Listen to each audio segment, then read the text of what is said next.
नमस्कार। ऑनलाइन कक्षा में आज सभी का स्वागत है। आज हम कक्षा 10वीं के पाठ 1 रासायनिक अपक्रिया एवं समीकरण प्रारंभ करने वाले हैं।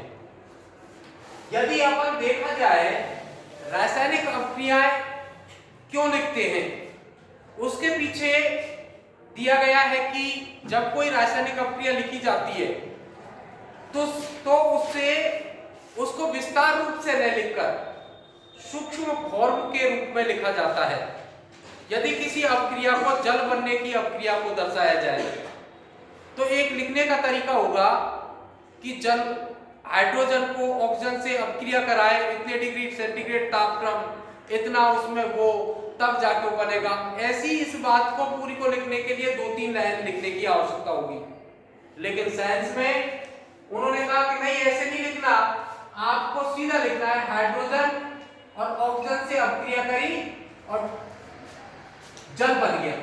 इस प्रकार के जो अपक्रिया अपन लिखते हैं इनको रासायनिक समीकरण कहते हैं।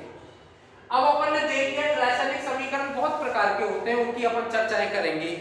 लेकिन रासायनिक समीकरणों के गुण तो क्या है और हानि क्या है। रासायनिक समीकरणों को लिखते समय उनके लाभ ये है कि क्रिया कारकों को एक तरफ लिखा जाता है। रासायनिक अपक्रिया के तीर के एक तरफ क्रिया कारक और दूसरी तरफ उत्पाद होता है। यदि किसी रासायनिक अपक्रिया में ताप, दाब, आयतन है तो उसको तीर के ऊपर लिखा जा सकता है। तो इस प्रकार से रासायनिक अपक्रियाओं की भौतिक अवस्था भी उस पदार्थ के साथ लिखी जाती है। जैसे मान लो कोई अपक्रिया लिखनी है अपन को N2, अब ये गैस फॉर्म है तो G लिख देंगे, सॉलिड है तो S लिख देंगे, यदि ये ठोस है सॉलिड है तो S लिख देंगे, और अगर द्रव फॉर्म में है तो इसमें एक क्यों लिख देंगे या L लिख देंगे इसका।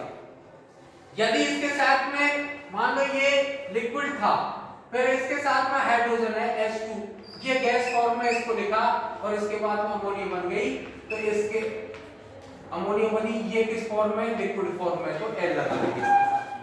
तो इस प्रकार से रासायनिक अपक्रियाओं को लिखा जाता है, ये इसके फायदे। लेकिन हानि की, इस अपक्रिया को देखकर कोई व्यक्ति ये नहीं बता सकता कि इस रासायनिक अपक्रिया की दर क्या है।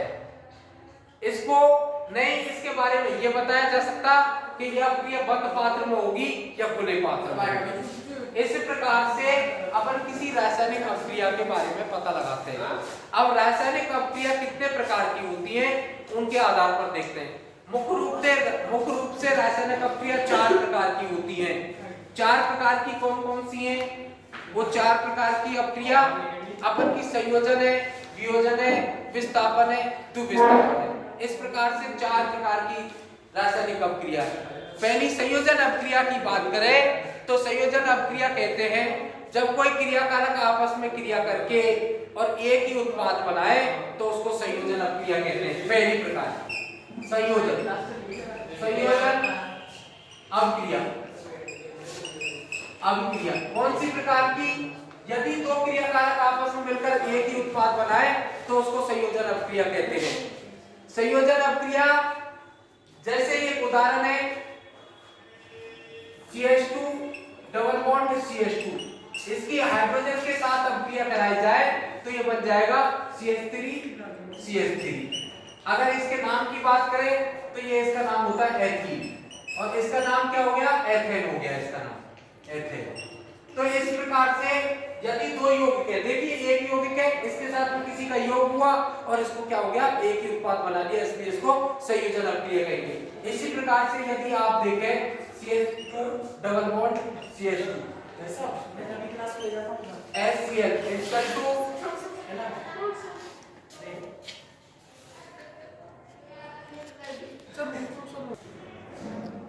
एक अन्य अपक्रिया के बारे में और अपन देखें, ये एथीन है, इसकी HCl के साथ अपक्रिया कराई जाए तो ये क्या बनाएगा, CH3 CH2 Cl बनाएगा।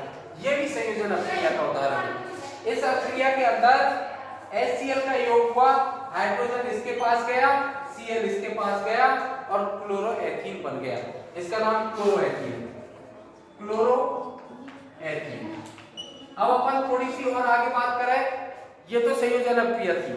इसका एक विपरीत होती है वियोजन अपक्रिया। वियोजन अपक्रिया कहते हैं जब कोई एक यौगिक दो या दो से अधिक पदार्थों में या दो या दो से अधिक भागों में टूटे तो उसको वियोजन कहते हैं और उस अपक्रिया का नाम वियोजन अपक्रिया है। मान लो एक अपक्रिया है कोई, उसके अंदर CaCO3 की अपक्रिया है, इसको गर्म कर रहे हैं अपन, गर्म करने के बाद में किस में टूट गया, CaO में और CO2 गैस निकल गई, ये वियोजन अपक्रिया। वियोजन अपक्रिया को ही अपघटन अपक्रिया के नाम से भी जाना जाता है। ये 3 प्रकार की होती हैं। कौन कौन सी होती है? पहली है ऊष्मा अपघटन। ऊष्मा अपघटन, ऊष्मा यदि किसी यौगिक को ऊष्मा दी जाए और वो दो या दो से अधिक भागों में टूट जाए तो ऐसी अपक्रिया को ऊष्मा अपघटन कहते हैं। इसका उदाहरण, परफेक्ट उदाहरण यही है। दूसरा है वैद्युत अपघटन। विद्युत अपघटन,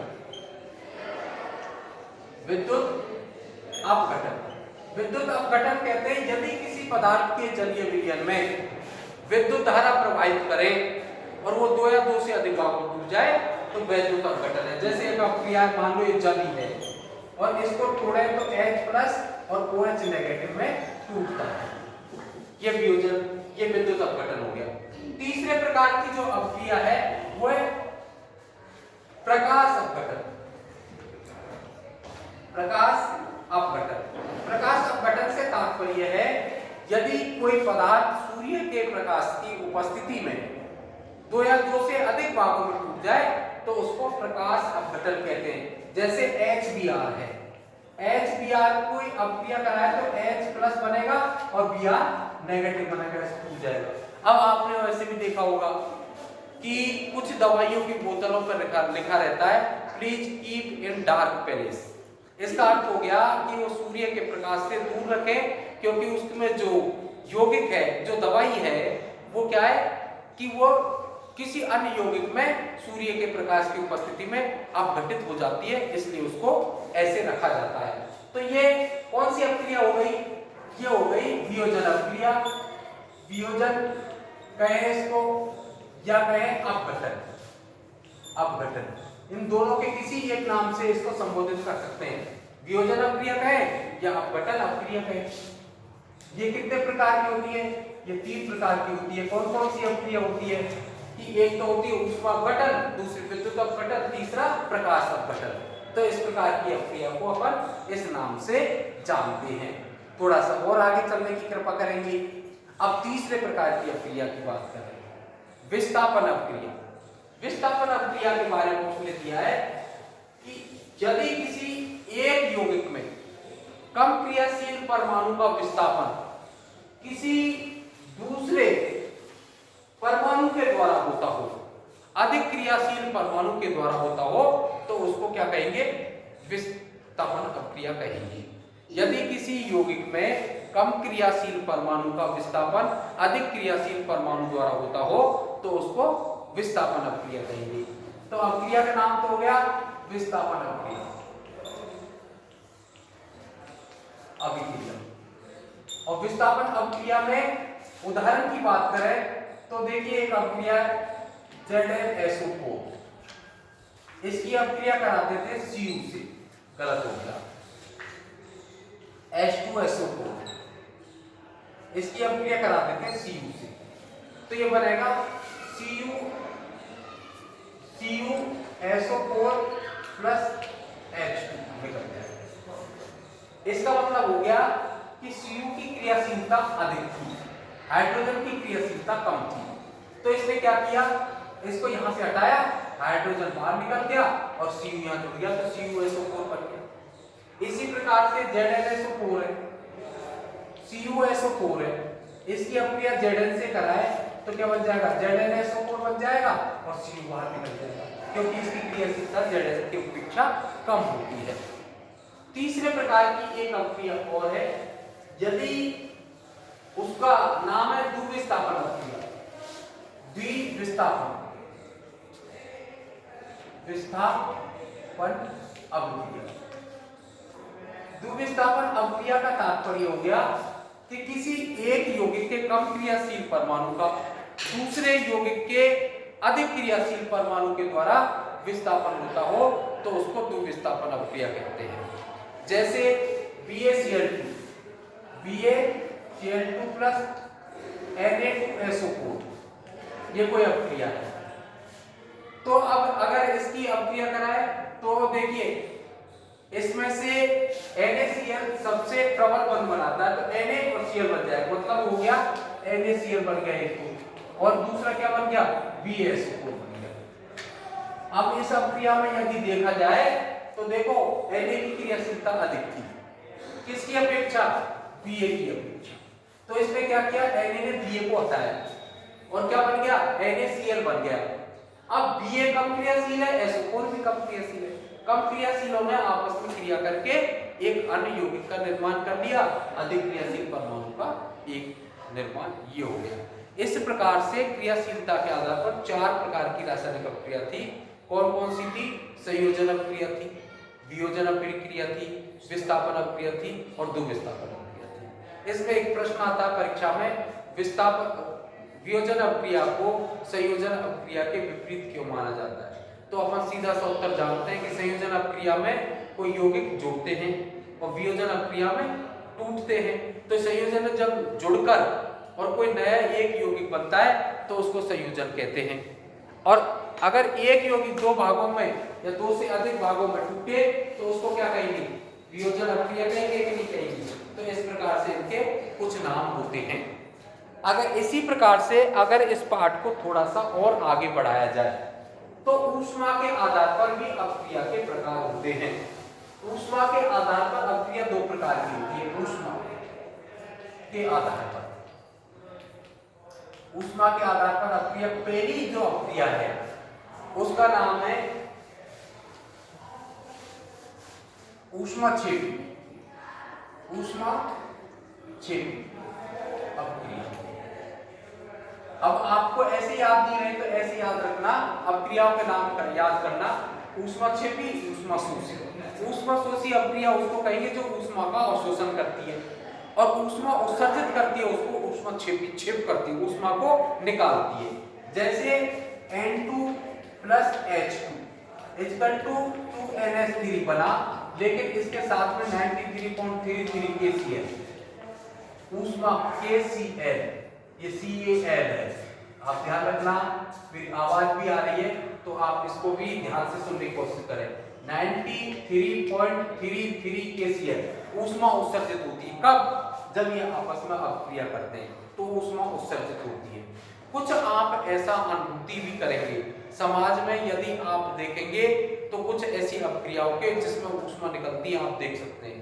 आप एक हथेली पर थोड़ा सा सर्फ ले, मुट्ठी बंद करके उसको पानी के अंदर लेके जाए और धीरे धीरे मुट्ठी के अंदर पानी जाने दे तो आप देखेंगे सर्फ की वजह से जैसे जैसे पानी उसमें मिलेगा तो उसको सर्फ गर्म होगा, आपको गर्माहट का अनुभूति होगी। इस प्रकार की अपक्रिया को ऊष्माक्षेपी अपक्रिया कहेंगे। इसी प्रकार से ग्लूकोज को पानी में घोलें तो आप देखेंगे कि ग्लूकोज का जो वो है सॉल्यूशन है, उसका जो ग्लूकोज के बनने के बाद में पानी का जो बनेगा वो क्या है, उसका टेम्परेचर कुछ कम होगा, वो ठंडा होगा। तो इस प्रकार से आप अनुभूति कर सकते हैं। इस प्रकार से 2 प्रकार की अपक्रिया होती हैं। ये तो ऊष्माक्षेपी हो गई। दूसरी प्रकार के ऊष्माशोषी अपक्रिया। ऊष्माशोषी अपक्रिया का मतलब है कि ऐसी अपक्रिया जिसमें क्रिया के दौरान ऊष्मा दी जाए, ऊष्माशोषी अपक्रिया कहलाएगी। वे रासायनिक अपक्रिया जिसमें क्रियाकारक आपस में क्रिया करें उसके लिए ऊष्मा दी जाए तो ऊष्माशोषी अपक्रिया कहलाएगी। जैसे N2 प्लस O2 = 2NO बनेगा, लेकिन इसके लिए कितनी ऊष्मा चाहिए? 180 KCal ऊष्मा, इतनी ऊष्मा का अवशोषण करती है।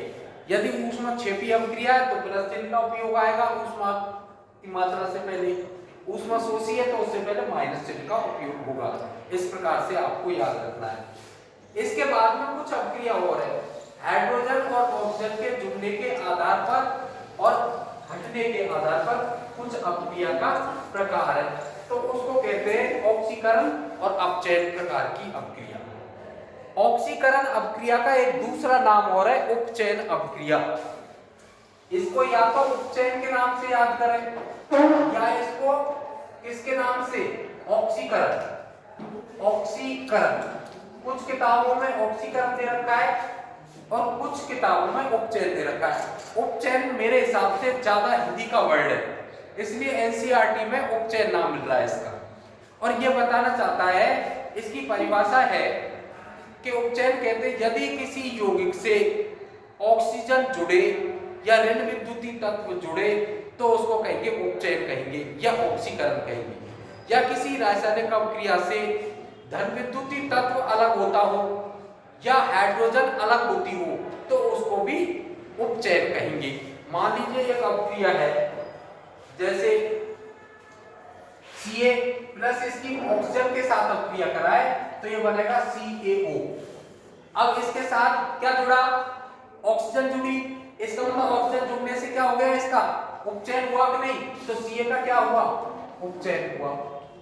यदि आप देखेंगे SnCl2 एक यौगिक है, इसकी अपक्रिया Cl2 से कराई, इस पर ऋण आवेश है, ऋण विद्युतीय तत्व जुड़ रहा है, तो इसका मतलब क्या हो गया, SnCl4 बना, तो इसका क्या हो गया, उपचयन हो गया, उपचयन।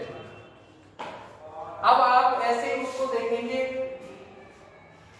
कि अपचयन किसको कहें, यदि किसी रासायनिक अपक्रिया में हाइड्रोजन जुड़े, धन विद्युतीय तत्व जुड़े तो उसको क्या कहेंगे, अपचयन कहेंगे।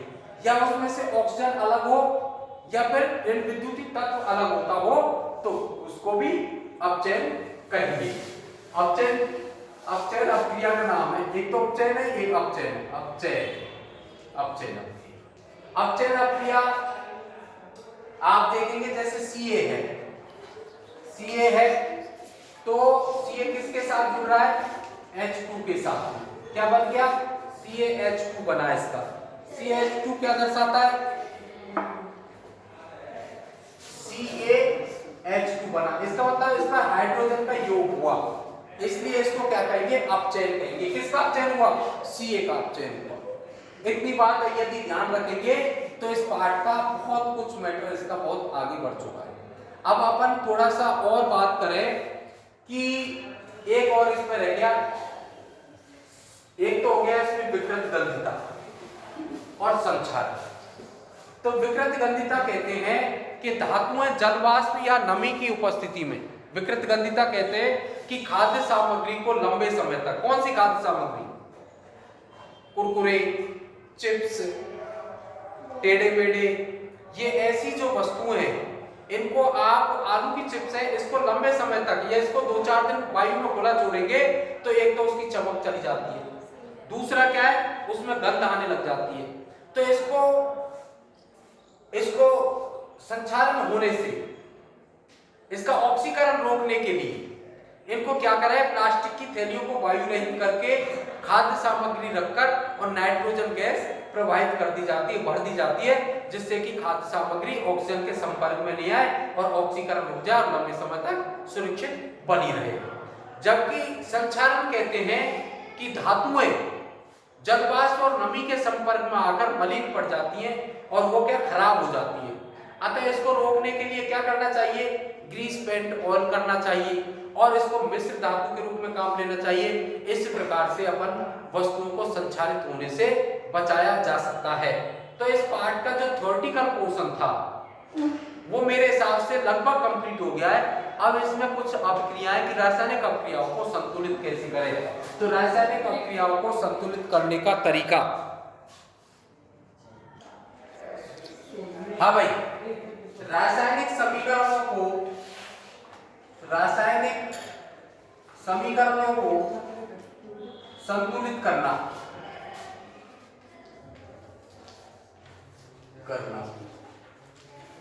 अगर कोई रासायनिक अपक्रिया परीक्षा में आती है तो उसको कैसे संतुलित करेंगे। मान लो एक अपक्रिया है HNO3, इसकी अपक्रिया अपन ने कराई CaOH का ऑल्टोएस, OH का ऑल्टोएस, क्या बना, इसमें CaNO3 का ऑल्टोएस बना और क्या निकल गया, इसमें से जल निकल गया। अब आपको क्या करना है, परमाणुओं की संख्या अपक्रिया से पहले और क्रिया के बाद में उत्पादों की दोनों की लिखनी है। मान लो हाइड्रोजन देखते हैं अपन, हाइड्रोजन देखिए एक ये रहा और दो ये रहे, 3 हाइड्रोजन हो गए। ऑक्सीजन देखेंगे तो 3 ये रही, 3 और 2 ये, तो कितने हो गए, 5 हो गए कि नहीं। अब देखिए सी देखो कितना है, सी 1 है, एन कितना है, एन बराबर भी 1 है। इधर देखिए, इसमें देखिए हाइड्रोजन कितनी है, तो देखो 2 तो ये रही, तो 2 है। वो देखें तो कितनी हो गई, 6 हो गई, 3 दूनी 6। इसमें सी देखें तो कितना है, 1 है। एन बराबर देखें तो कितना है, 2 है। ये हो गए। अब आपको क्या करना है, रासायनिक अभिक्रिया को पुनः लिखना है। HNO3 CaOH का whole twice equal to CaNO3 का होल ट्वाइस प्लस H2O। ये अपन के कोई अभिक्रिया। अब इसको संतुलित कर रहे हैं अपन, तो इसमें देखिए यहां तो 2 लगाओ और देखो यहां पर 3 लगा दें क्या। अब देखते हैं अपन क्या होता है। हाइड्रोजन देखिए H बराबर कितना हो गया, H बराबर कितना हो गया, देखिए 2 तो ये रही और 2 ये 4 हो गई। हाइड्रोजन देखना है, इसमें देखने कितनी होगी, 3 दूनी 6। इससे तो संतुलित नहीं होगी, इससे संतुलित नहीं होगी। 4 2, अगर इसको 3 कर दें तो, इसको 3 कर दें यहां पर, तो 3 दूनी 6 हो जाए। इसमें भी देखें H बराबर कितना है, 6 है। अब देखिए वो देखो, वो कितना है, 3 दिया 9 और 2 11, नहीं बैठेगा।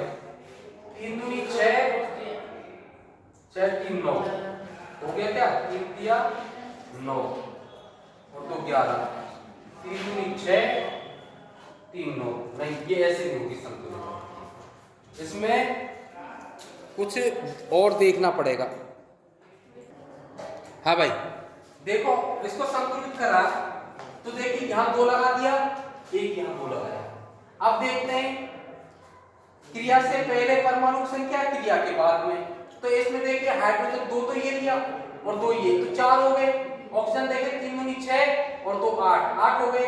इधर देखें Ca कितना, 1 ही है और इसी प्रकार से N भी 1 ही है। इधर देखो हाइड्रोजन कितने हो गए, 2 दूनी के 4।